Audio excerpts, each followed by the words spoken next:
memutuskan perkara secara adil. Apakah pemerintah, Apakah DPR? atau ada lembaga khusus yang menjalankan kekuasaan kehakiman? Nah, pada video kali ini kami akan membahas kekuasaan yudikatif di Indonesia, mulai dari pengertian, fungsi, lembaga yang menjalankannya, sampai mengapa peradilan harus bersifat merdeka. Kalau ada orang bersih dan cara melaksanakan secara hukum, siapakah orang yang menentukan keputusannya? Bukannya pemerintah? Bukan sesederhana itu, ada kekuasaan kehakiman yang menjalankan fungsi peradilan. Lalu, apa itu kekuasaan yudikatif? Kekuasaan yudikatif adalah kekuasaan yang menjalankan peradilan untuk menegakkan hukum dan keadilan. Secara sederhana, kekuasaan kehakiman berkaitan dengan penyelenggaraan peradilan untuk menegakkan hukum dan keadilan. Kekuasaan kehakiman di Indonesia dijalankan oleh Mahkamah Agung atau MA dan Mahkamah Konstitusi atau MK. Untuk mendapatkan pemahaman lebih lanjut mengenai kekuasaan yudikatif, kami mengumpulkan wawancara terhadap salah satu guru SMKN 36. Kekuasaan yudikatif sebagai surat tanda tangan dari kepala sekolah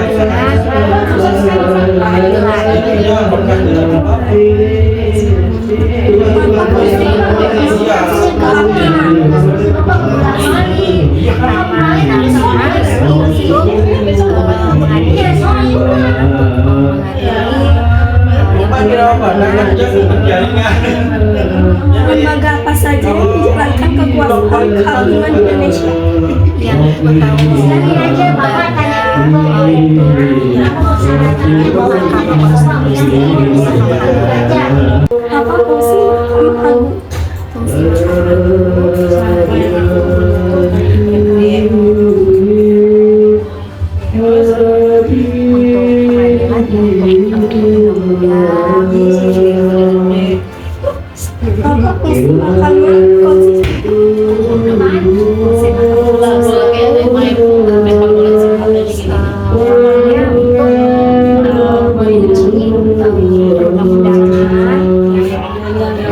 Konstitusi? Apa perbedaan MA dan MK? Kalau MA itu berkaitan dengan perundang-undangan, kalau MK itu berkaitan dengan undang-undang. Apa yang dimaksud dengan peradilan yang merdeka? Peradilan merdeka maksudnya adalah pelaksanaan peradilan yang tanpa gangguan ya secara mandiri, gangguan dan pihak individu.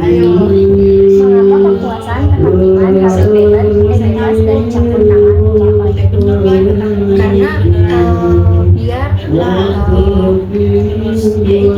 Karena biar secara objektif ya, tidak subjektif.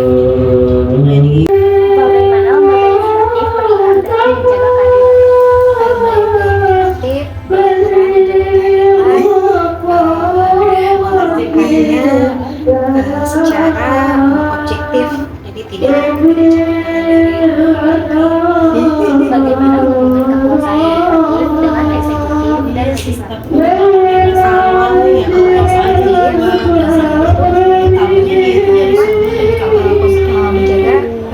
Menjalankan pemerintahan. Kalau legislatif itu sebagai representatif atau wakil rakyat. Yudikatif itu dijalankan perannya Apa masyarakat perlu memahami fungsi lembaga peradilan? masyarakat perlu memahami fungsi peradilan agar dia paham ya ketika dia masalah apa yang harus dilakukan, apa yang harus dia tempuh untuk menyelesaikan masalah tersebut. Bagaimana generasi muda saat ini dapat menghargai hukum dan keadilan dalam kehidupan sehari-hari? Sekarang yang harus dilakukan adalah yang pasti dia harus taat hukum, dia tahu hak kewajibannya dia sebagai seorang negara, dan dia bisa tidak semena-mena diadanya sendiri, jadi semua sesuai dengan aturan yang ada. Biasanya apa contoh persoalan yang dapat ditangani oleh lembaga ini? Contoh misalnya ditangani peradilan itu perkara pidana dan juga mungkin perkara negara yang Selanjutnya, mengapa keputusan hukum harus didasarkan pada hukum dan kenapa harus berdasarkan pada bukti dan hukum? Karena biar objektif ya, tadi biar objektif, tidak memandang sebelah mata, tidak memandang suku, ras, jadi harus adil. Dan yang terakhir, apa akibatnya bagi masyarakat jika lembaga peradilan tidak independen?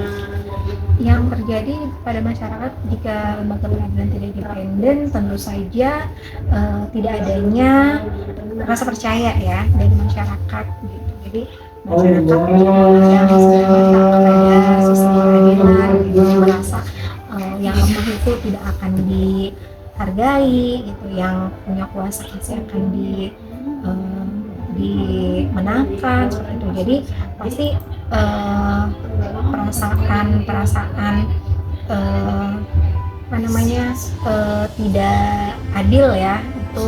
Jadi ya pasti masyarakat akan merasa tidak adil ya. Bu, itu aja yang dapat kami sampaikan. Terima kasih Bu atas waktunya. Dari hasil wawancara ini, kami memahami bahwa kekuasaan yudikatif berkaitan dengan kekuasaan kehakiman. Peradilan harus berjalan secara merdeka, tanpa campur tangan pihak lain. Mahkamah Agung dan Mahkamah Konstitusi memiliki kewenangan yang berbeda, namun berperan penting dalam menegakkan hukum dan keadilan. Menurut kelompok kami, materi ini penting dipahami karena berhubungan langsung dengan kehidupan masyarakat. Kita dapat menghargai hukum melalui hal sederhana, seperti menaati aturan sekolah, menghormati hak orang lain, tidak main hati sendiri, dan menyelesaikan masalah sesuai aturan. Dan yang pertama, keadilan juga membutuhkan proses yang berkaitan dengan Karena itu, kita perlu memahami bagaimana cara kekuasaan bekerja. Sebagai generasi muda, kita perlu menghargai hukum dengan menaati aturan dan menghormati hak orang lain. Jadi, kekuasaan yudikatif memiliki peran penting dalam penyelenggaraan kekuasaan kehakiman dan penegakan hukum serta keadilan. Semoga video ini dapat membantu kita semua lebih memahami ketatanegaraan Indonesia. Terima kasih telah menyaksikan.